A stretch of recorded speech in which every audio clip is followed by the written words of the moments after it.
Hello and welcome back.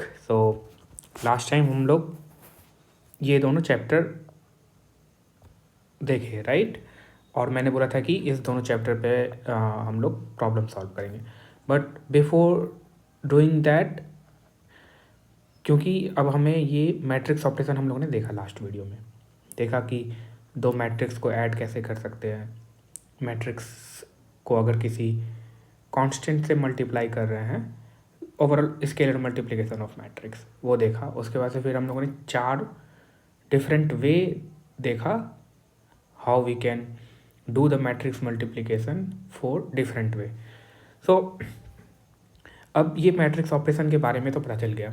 अब एक छोटा सा सेक्शन है जिसको कि हम लोग देख लेते हैं कि इन ऑपरेशंस का लॉ क्या है। ठीक है, according to which law these operations they are going to follow, right? Which law these operations they are going to follow. So ये छोटा सा सेक्शन होगा।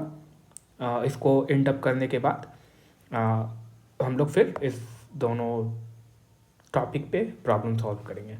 ठीक है, तो in today's video what we are going to look is the laws of matrix operations. और इन सब का पीडीएफ आपको एक जगह कंबाइंड मिल जाएगा इस दोनों चैप्टर का। ठीक है, और जितना भी पुराना पीडीएफ है सबको मैंने एक फोल्डर में डाल दिया है, सो यू कैन एक्सेस।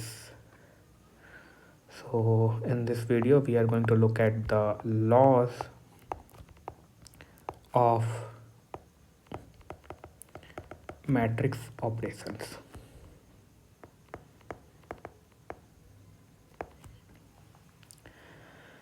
सबसे पहले तो एडिशन में देखते हैं। देखो, अगर आपके पास कोई दो मैट्रिक्स है ए, और उन दोनों मैट्रिक्स का आप एडिशन कर रहे हो, ठीक है, तो आप ए प्लस बी करो, या पहले बी को फिर या बी और ए को ऐड करो, दोनों जो है वो बराबर होगा। ठीक है, क्योंकि हम लोगों ने देखा था कि जो मैट्रिक्स का एडिशन होता है वो टर्म्स बाय टर्म्स होता है, एलिमेंट बाय एलिमेंट। अगर ith jth एलिमेंट ए का है तो same ith jth element B के साथ ऐड होगा।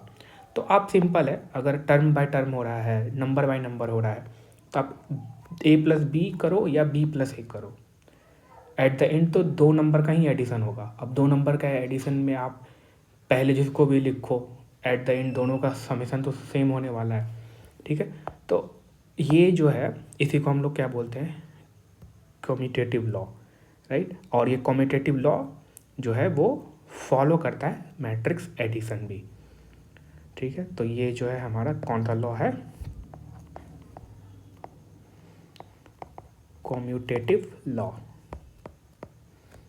और इसमें जो है ऑर्डर डजंट मैटर, ऑर्डर किस ऑर्डर में आप रख रहे हो, आप ए प्लस बी करो या बी प्लस ए करो, order doesn't matter, order matter नहीं करता है। एट द एंड दोनों का रिजल्ट सेम आने वाला है। अब एक चीज़ ये हो गया। अब ये हो गया, दूसरा क्या है कि अगर आप के पास कोई दो मैट्रिक्स है ए और बी, इन दोनों का पहले आप एडिशन ले लो, फिर इसके साथ आप एक स्केलर मल्टीप्लिकेशन करो। ये चीज़ जो होगा वो इक्वल होगा, या नहीं तो पहले आप इस कांस्टेंट को मल्टीप्लाई कर दो इस मैट्रिक्स ए के साथ, और फिर इस कांस्टेंट को मल्टीप्लाई कर दो इस मैट्रिक्स बी के साथ। After that you take the addition of these two, तो ये दोनों भी बराबर होंगे। तो ओवरऑल पॉइंट क्या है कि आप पहले इन दोनों मैट्रिक्स को ऐड कर दो, फिर ये मल्टीप्लाई करो कांस्टेंट, और या नहीं तो आप पहले ही मल्टीप्लाई कर दो ये कांस्टेंट इन दोनों मैट्रिक्स के साथ, फिर ऐड करो, ये दोनों चीज़ इक्वल होंगे। तो इसको हम लोग क्या बोलते हैं, डिस्ट्रीब्यूटिव लॉ। सो ये जो है डिस्ट्रीब्यूटिव लॉ जो है वो मैट्रिक्स एडिशन जो है वो फॉलो करता है। Distributive law in the sense कि ये जो कांस्टेंट है ये डिस्ट्रीब्यूटेड ओवर द सम है। आप इस ए के साथ भी डिस्ट्रीब्यूट करो इसको, और बी के साथ भी डिस्ट्रीब्यूट करो, तो that is what we are getting. ठीक है, अब नाउ मैट्रिक्स एडिशन में एक और चीज़ आता है, लेट सपोज करो कि आपको 3 मैट्रिसेस को ऐड करना है, ए बी सी, 3 मैट्रिसेस को ऐड करना है। अब आप पहले इन दोनों का एडिशन निकाल लो,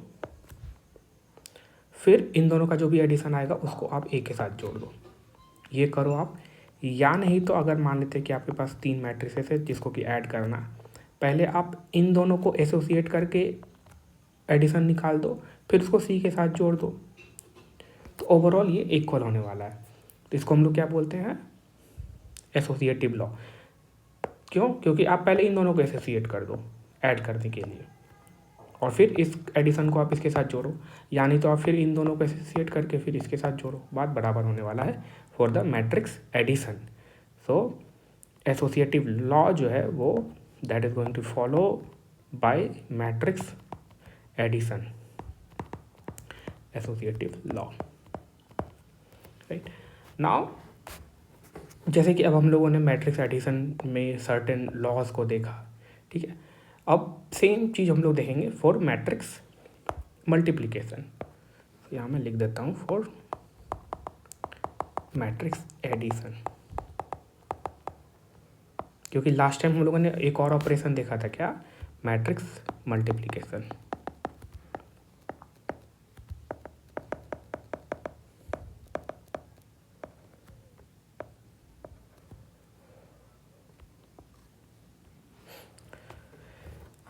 अब बहुत इंपॉर्टेंट है इस मैट्रिक्स मल्टीप्लिकेशन में कुछ पॉइंट्स है जो कि ऑब्जर्व करना, कन्फ्यूजन होता है but you will not have such kind of confusion, क्योंकि हम लोग जिस तरह से स्टोरी लीनियर अलजेब्रा का तैयार कर रहे हैं ना, उससे आपको कहीं कुछ कन्फ्यूजन नहीं होगा, कोई भी डाउट, एक सिंगल डाउट तक नहीं होगा कि ऐसा क्यों वैसा क्यों, ठीक है। सो सबसे पहली बात कि ये अगर दो मैट्रिक्स का हम प्रोडक्ट ले रहे हैं, दैट इज़ ए और बी का मल्टीप्लिकेशन निकाल रहे हैं,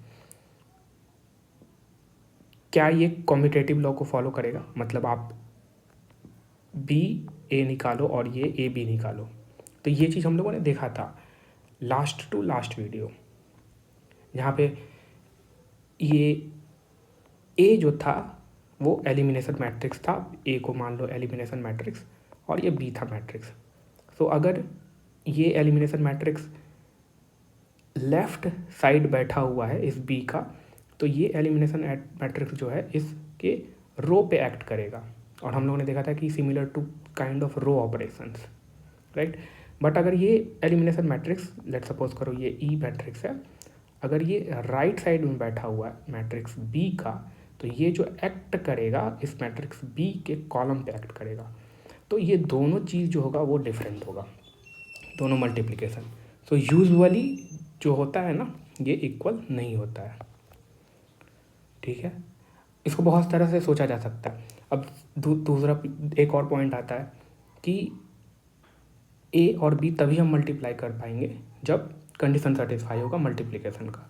जैसे कि मान लो कि ये m क्रॉस k का मैट्रिक्स है और ये n क्रॉस k का मैट्रिक्स है, सॉरी ये m क्रॉस k का मैट्रिक्स है, ये k क्रॉस n का मैट्रिक्स है, तो ये मल्टीप्लिकेशन तभी पॉसिबल है जब ये दोनों सेम हो। तो चलो ये मान लेते हैं सेम है। अब b का देखो, b कितना है, k क्रॉस n है, a कितना है, m क्रॉस k है। तो अगर ये m और n इक्वल नहीं होंगे तो ये मल्टीप्लिकेशन तो पॉसिबल हो ही नहीं पाएगा। तो एक और वे से आप क्या बोल सकते हो कि तो इस केस में क्या होगा कि ये दोनों इक्वल नहीं होगा इस केस में भी, ठीक। अगर मान लेते कि m और n दोनों इक्वल भी हो रहे हैं, तब भी वो at the end matrix multiplication जो है वो इक्वल नहीं होने वाला है, ठीक है। सबसे बेस्ट वे है इस चीज़ को दिमाग में रखने का यूजिंग एलिमिनेशन मैट्रिक्स। अगर ये मैट्रिक्स ई है, अगर ये मैट्रिक्स ई राइट हैंड लेफ्ट हैंड में बैठा, लेफ्ट साइड बैठा हुआ इस मैट्रिक्स बी का, तो ये जो है इसके रो पे एक्ट करेगा। अगर मैट्रिक्स ई इसके राइट साइड में बैठा हुआ है तो ये इसके कॉलम पे एक्ट करेगा, ठीक है, और दोनों डिफरेंट स्टोरी बताएगा, ठीक। अब यूजुअली ये, अब मैं बोल रहा हूँ कि यूजुअली ये इक्वल नहीं होता, बट कुछ केसेस आएंगे जिसमें कि इक्वल होंगे ये प्रोडक्ट, ठीक है। तो वो सिंपल सी बात है, जब आप आइडेंटिटी मैट्रिक्स ले लो, इसको आप आइडेंटिटी मैट्रिक्स ले लो, तो आई टाइम्स बी तो आइडेंटिटी मैट्रिक्स क्या करता है, सेम चीज़ देगा, या बी टाइम्स आई करो तो सेम चीज़ देगा, ठीक है। तो इस केसेस में क्या होंगे कि ये जो कम्यूटेटिव लॉ है वो फॉलो करेगा, ठीक। बट यूजुअली इन जनरल ये फॉलो नहीं करता है, स्पेशल केसेस है with the identity matrix, otherwise that is not going to follow it, right? So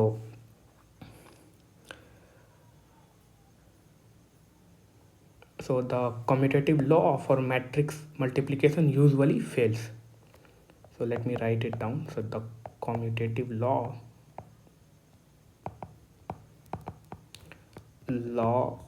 for और मैट्रिक्स मल्टीप्लिकेशन हम लोग कर ही रहे, the commutative law usually fails.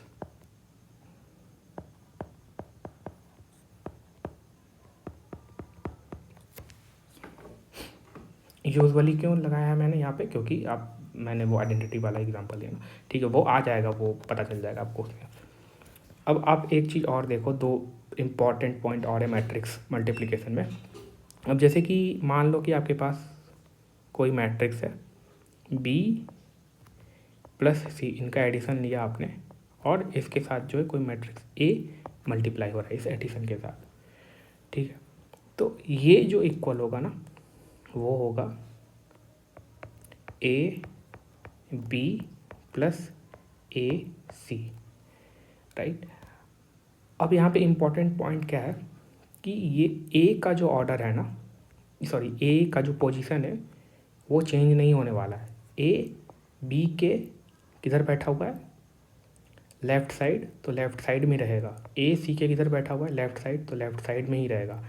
क्योंकि हम लोग फर्स्ट से देख सकते हैं कि matrix multiplication commutative law follow नहीं करता है, तो हम इस ए बी को हम बी ए नहीं लिख सकते हैं, ठीक है। तो अगर ये ए लेफ़्ट साइड में है तो लेफ़्ट साइड में ही रहेगा बी और सी का, ठीक। सो इस लॉ को हम लोग बोलते हैं distributive law from left.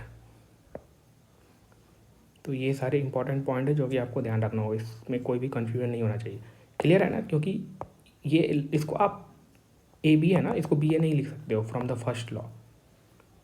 First law commutative law usually follow नहीं होता है, ठीक है। और इसको आप माइंड में पिक्चर रखना है तो एलिमिनेशन से आप माइंड में रख सकते हो कि हम ए बी को बी ए नहीं लिख सकते यूजुअली, ठीक है। तो distributive law from the left, और क्या करें, सिंपली इस मैट्रिक्स को क्या करें, डिस्ट्रीब्यूट कर रहे हैं ओवर द सम, राइट। और किस पोजीशन पे मैट्रिक्स ए है वो मैटर करता है इसमें, ठीक है। सो ये है distributive law from the left. From the left ये क्यों लिख रहे हैं, ये लेफ्ट में ही रहेगा, ठीक है। ये मैट्रिक्स बी के राइट में कभी नहीं हो सकता है, होगा तो ये फर्स्ट लॉ फेल करेगा। दूसरा क्या है, सेम इसी के सिमिलर, कि अगर मान लो कि ए प्लस बी, ए कोई मैट्रिक्स है प्लस बी टाइम्स सी है, ठीक है। तो ये जो इक्वल होगा, अब ये सी देखो आप, सी ए के राइट में है, सी बी के राइट में है, तो जो सी का डिस्ट्रीब्यूशन होगा ओवर द सम वो किस तरह से होगा, ए सी, जो पोजीशन सी का जहाँ पे वहीं पे रहेगा, राइट में है तो राइट में ही रहेगा, ठीक है। तो इसको हम लोग बोलेंगे distributive law from the right. So distributive law from the right. Example भी लेंगे जब हम लोग प्रॉब्लम सॉल्व करेंगे, तो इन सब पे एग्जाम्पल भी लेकर के आपको दिखाया जाएगा। अब एक आता है, मान लो कि आपके पास दो मैट्रिक्स मल्टीप्लिकेशन तो आपने देखा, ठीक, सॉरी, तो मैट्रिक्स मल्टीप्लिकेशन, अब मान लो कि अगर आपके पास तीन मैट्रिक्स है जिसको कि आप मल्टीप्लाई कर रहे हो ए, और इस तरह से सोचो कि आपके पास कोई बी और सी मैट्रिक्स है, बी और सी, आपने क्या किया, बी और सी को मल्टीप्लाई किया पहले, और इससे जो भी रिजल्ट आया उसको आपने ए से मल्टीप्लाई किया, ठीक है। ये जो इक्वल होगा, आप यानी तो पहले ए बी को ही मल्टीप्लाई कर दो, फिर इसको सी से मल्टीप्लाई करो, ठीक है, दोनों इक्वल होने वाला।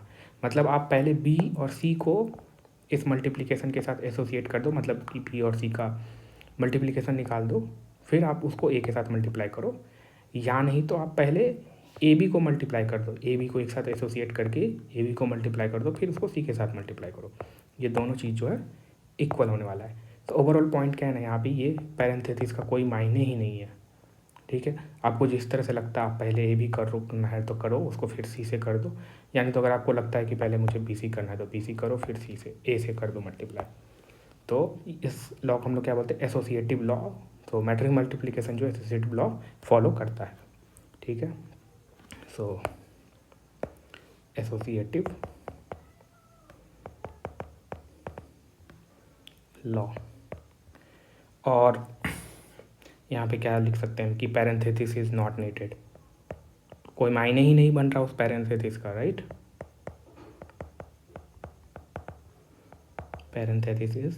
parentheses are not needed.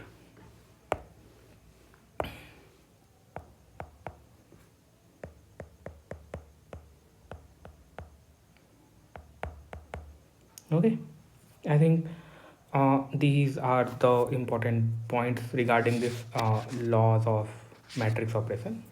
तो इसको ही मैं बताना चाहता था। ये मुझे लास्ट वीडियो में ही कवर करना चाहिए था, बट कोई बात नहीं, हम लोग नेक्स्ट में कवर कर दिए। So we are done with this. So again our goal is same. Next video में हम लोग क्या करेंगे, we will look problem based on this plus the law of the matrix operation. कुछ प्रॉब्लम देखेंगे सिंपल, ताकि जो फंडामेंटल थिंग्स है वो क्लियर हो जाए। उसके बाद से we will move to this inverse matrices. Okay, thank you.